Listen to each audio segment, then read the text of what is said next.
हर हर हमारे प्रिय दर्शकों, मकर राशि वालों ध्यान रखिए। 2 अगस्त 2026 तक का समय आपके लिए बेहद खास होने जा रहा है, क्योंकि राहु शतभिषा नक्षत्र के तृतीय, द्वितीय, प्रथम चरण में गोचर करेंगे।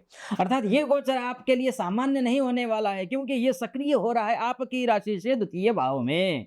और द्वितीय भाव क्या है, इसको समझना जरूरी है। धन का, वाणी का, परिवार का, बचत का, मूल्य का, भोजन का, वित्तीय स्थिरता का भाव अगर कोई भाव है तो वो द्वितीय भाव है। इसका अर्थ है या तो 2026 में आपकी आय के नए स्रोत खुलेंगे, या गलत निर्णय वित्तीय और परिवार दोनों में तनाव ला सकते हैं। ध्यान रखिएगा, क्योंकि राहु प्लस शतभिषा का संयुक्त प्रभाव ये होने वाला है। क्योंकि राहु को समझ लीजिए पहले। राहु क्या है? राहु है लालच है, राहु असामान्य आय है, राहु भ्रम है, राहु अचानक लाभ या हानि है। और शतभिषा नक्षत्र क्या है? शतभिषा नक्षत्र है डिजिटल नेटवर्क, टेक्नोलॉजी है, रिसर्च है, हिडन फाइनेंशियल सिस्टम है। ये शतभिषा नक्षत्र है। अर्थात मकर राशि के लिए बनता है ये मनी स्पेस ट्रांसफॉर्मेशन पीरियड। ध्यान रखिएगा। और मकर राशि विस्तृत गोचर विश्लेषण तो ये होगा कि अगस्त 2 अगस्त तक का ये होगा कि 29 मार्च तक ये तृतीय चरण में रहेंगे, और 29 मार्च से लेकर के 31 मई 2026 तक ये द्वितीय चरण में, और 31 मई से लेकर के 2 अगस्त तक, यानी कि मई तो लगभग निकल ही गया, जून और जुलाई ये मानकर चलिए ये प्रथम चरण में रहेंगे। ये गोचर धन और वाणी के माध्यम से परिणाम देने वाला गोचर होगा, क्योंकि धन, आय, बचत ये शुभ संकेत है। नए इनकम सोर्सेस बन रहे हैं, डिजिटल अर्निंग आ रही है, फॉरेन करेंसी इनकम हो रहा है, नेटवर्क से फाइनेंशियल अपॉर्चुनिटी दिखाई दे रही है। यदि आप स्मार्ट फाइनेंशियल प्लानिंग करेंगे, राहु आपको लाभ दे सकता है, लाभ ही लाभ दे सकता है। लेकिन खतरा भी खड़ा है यहाँ पर, खतरा समझना जरूरी है लाभ से ज्यादा। खतरा कहाँ है? गलत इन्वेस्टमेंट, गलत लोगों की सलाह में ये हो सकता है। क्विक मनी ट्रैप में आप फंस सकते हैं। लालच में निर्णय लेना आपके लिए भारी सौदा हो सकता है, ध्यान रखिएगा। अनस्टेबल इनकम का योग दिख रहा है। जल्दी पैसा राहु का भ्रम है, इसलिए जल्दबाजी के चक्कर में मत पड़िए। बिल्कुल सिस्टम से में रहकर काम कीजिए, वो ठीक रहेगा। वाणी का प्रभाव रहने वाला है, क्योंकि द्वितीय भाव में है। द्वितीय भाव वाणी का भी तो है ना। सकारात्मक पक्ष क्या है? प्रभावशाली आप बोल सकेंगे। आपकी बातों में लोग और बातों से लोग प्रभावित होंगे।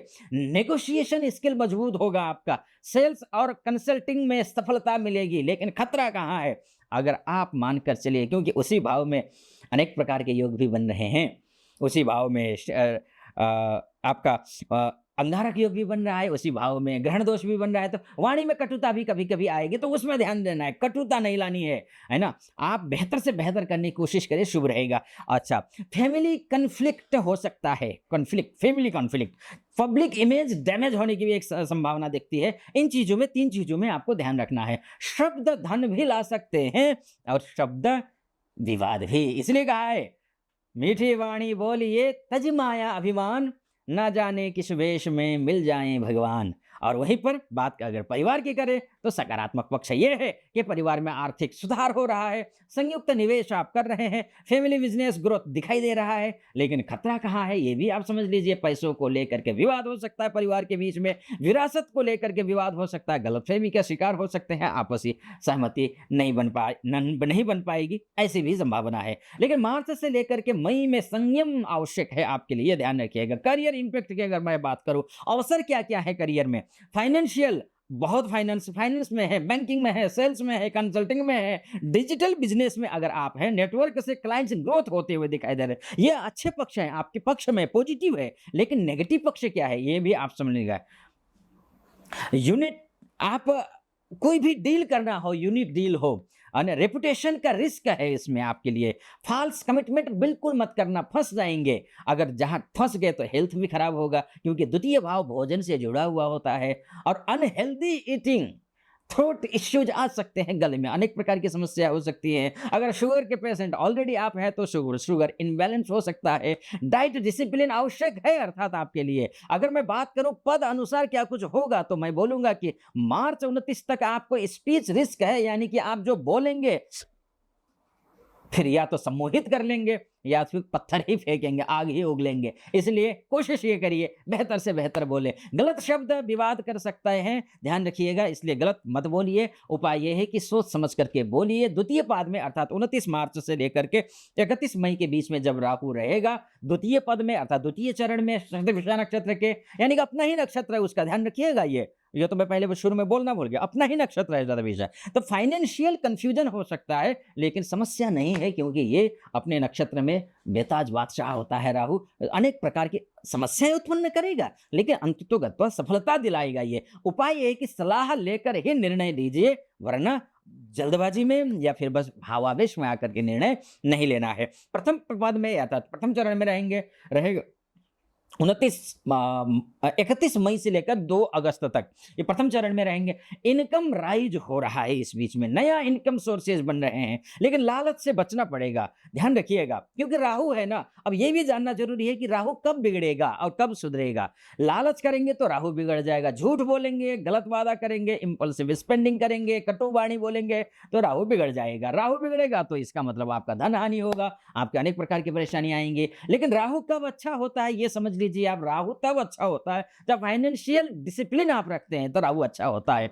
ऑनेस्ट कम्युनिकेशन रखेंगे तो राहु अच्छा होता है। लॉन्ग टर्म इन्वेस्टमेंट के लिए राहु अच्छा होता है। कंट्रोल्ड लाइफ स्टाइल ये बहुत अच्छा हो जाता है राहु अगर ऐसा करते हैं तो। फिर बात ये है कि उपाय क्या करें। ये तो बात हो गई कि आप स्वतः कर सकते हैं, लेकिन आध्यात्मिक पक्ष क्या है ये भी जानना जरूरी है, जिसमें कि आप कुछ जाप करें, कुछ दान करें, क्या कुछ कर सकते हैं और निष्कर्ष क्या है, कहना क्या चाह रहा हूँ फाइनली मैं ये बताऊंगा। उससे पहले एक बात बोलूंगा, अगर आप यूट्यूब से देख रहे हैं तो सब्सक्राइब कर दीजिएगा, लाइक और कमेंट बॉक्स में हर हर महादेव लिख दीजिए।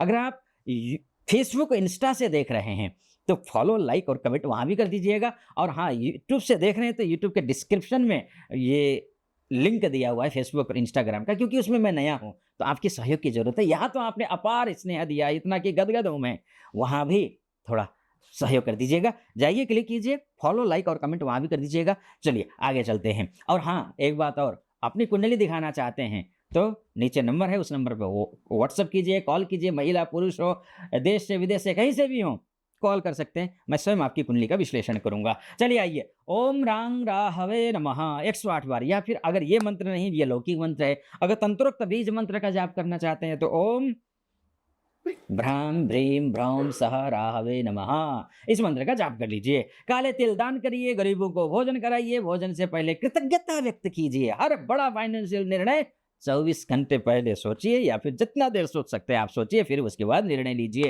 अंतिम निष्कर्ष ये है मकर राशि आपके लिए, ये गोचर आपके लिए मनी ट्रांसफॉर्मेशन का है, ये गोचर आपके लिए स्पीच पावर का है, ये गोचर ग्रीड वर्सेस डिसिप्लिन का है। यदि आप संयम और योजना से चलेंगे मकर राशि, तो 2026 आपकी आर्थिक स्थिति मजबूत कर सकता है। यदि लालच में निर्णय करेंगे तो मगर तो वही अवसर संकट बन सकता है। तो इसलिए संकट मत आमंत्रित मत कीजिए, संकट को अवसर में बदल दीजिए, और बदल सकते हैं आप। मेरी बहुत बहुत शुभकामना। आपने सब्सक्राइब किया, फॉलो किया, लाइक कमेंट सब कुछ किया, इसके लिए बहुत बहुत धन्यवाद। आपको महादेव की कृपा आप पर बनी रहे, ऐसी मेरी कामना। अनुमति फिलहाल दीजिए। हर हर महादेव।